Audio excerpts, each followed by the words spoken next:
जी बोलते हैं ना, तो आके बताएं मुख्यमंत्री नीतीश कुमार जी को कि भाई आप अपने मंत्रिमंडल में इसको सबसे पहले लागू कीजिए और पुनः गठन कीजिए अपने मंत्रिमंडल का, कैबिनेट को पूरा रिशफल कीजिए और इसके आधार पर जो जनगणना आपने जारी की है उसके आधार पर एक नया मंत्रिमंडल बनाइए और उसको बनाने के बाद खुद स्टेप डाउन हुई और किसी अति पिछड़ा वर्ग से आने वाले किसी व्यक्ति को प्रदेश का मुख्यमंत्री बनाइए, मुसलमान को बनाइए, अनुसूचित जाति जनजाति से आने वाले को बनाइए, तब हम मानेंगे कि भैया जो आपने आंकड़े दिखाए हैं वो सही। हर रोज चिल्ला बल्कि इसी के आधार पर इससे पूर्व में जितनी बार ये विधेयक आया इन लोगों ने उसको पारित तक नहीं होने दी। ये तो हमारे प्रधानमंत्री आदरणीय नरेंद्र मोदी जी की इच्छा शक्ति थी कि ये कानून बना, पर उसमें भी बार बार हर मोर्चे पे जाके कि भाई पिछड़ा वर्ग की महिलाओं का इसमें आरक्षण होना चाहिए, रिजर्वेशन विद इन रिजर्वेशन होना चाहिए। बिल्कुल होना चाहिए प्रभु, पर पहले इसमें तो बताइए कि आपने कितना दे दिया अपने मंत्रिमंडल में, पिछड़े वर्ग से कितनी महिलाएं हैं आपके यहाँ, और क्यों नहीं एक पिछड़े वर्ग की महिला को आप मुख्यमंत्री बना देते? रेणु कुशवाहा जी यहाँ पर बैठी है, क्यों नहीं बनाते बताइए? ये दर्शाता है कि इनकी सोच क्या है। महिलाओं की बात करेंगे, महिलाओं को आरक्षण देने की बात करेंगे, भाई इसके लिए आपको प्रधानमंत्री जी की स्वीकृति की जरूरत थोड़ी है। मंत्रिमंडल में फेरबदल तो मुख्यमंत्री जी चाहे तो तुरंत प्रभाव से कर सकते हैं, 1 घंटे के भीतर कर देंगे, तो लागू करके दिखाइए। देश के बड़े बड़े नेता बोलते हैं कि ब्यूरोक्रेसी में होना चाहिए, भाई वो तो कैडर सिस्टम से आ रहा है, होते होते जब वो होगा।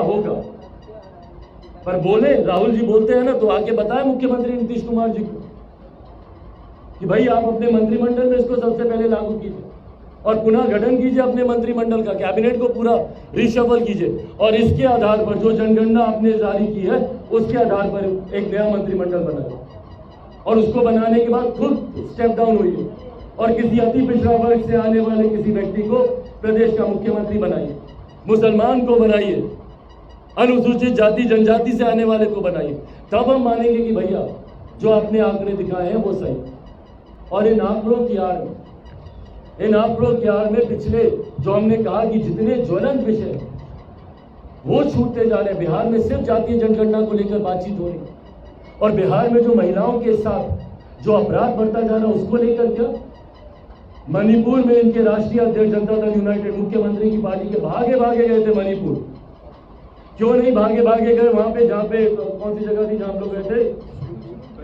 खुसरूपुर में 23 सितंबर की घटना है ना, खुसरूपुर उस दिन हम लोग गए थे। किस तरीके से महिला को नग्न कर उसके ऊपर यूरिनेट कर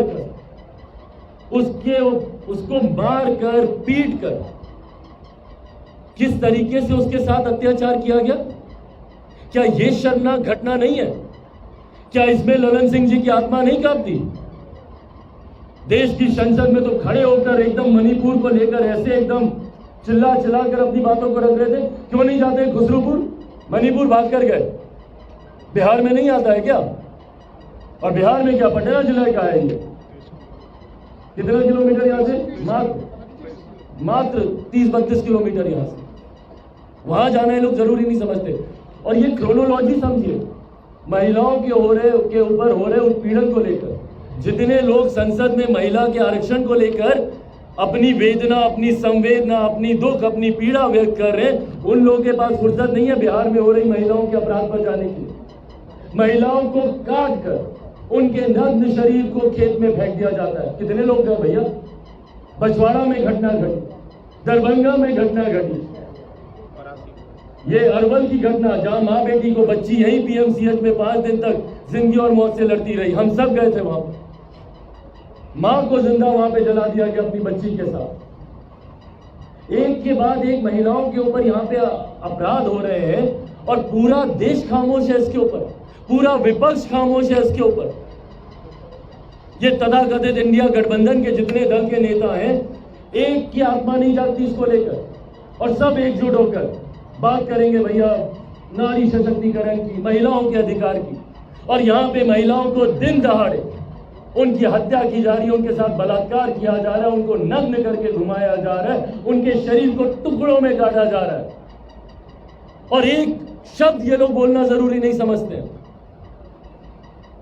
हद हो गई है इस सरकार में, हद हो गई है।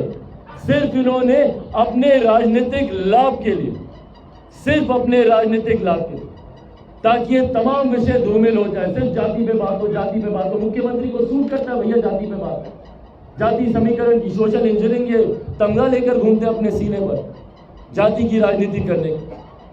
तो ये है इस सरकार की असली तस्वीर। अगर सही मायनों में, और मैं आप सबके माध्यम से तमाम विपक्षी दलों के नेताओं से आग्रह करूंगा कि आप लोग दूसरे राज्यों में जाकर घोषणा करने से पहले बिहार में इसको लागू करें, बिहार के मंत्रिमंडल में इसको लागू करें। और जितनी चिंता इन लोगों की मणिपुर को लेकर जाती है, उसकी 1% चिंता भी मेरी बिहार की बहन बेटी माताओं के लिए कर लेंगे, तो उनके लिए शायद बिहार एक सुरक्षित स्थान बन जाए। उम्मीद करता हूं कि मुख्यमंत्री कम से कम इस बात को गंभीरता से लेंगे। इसके बाद आप लोगों के कोई सवाल है?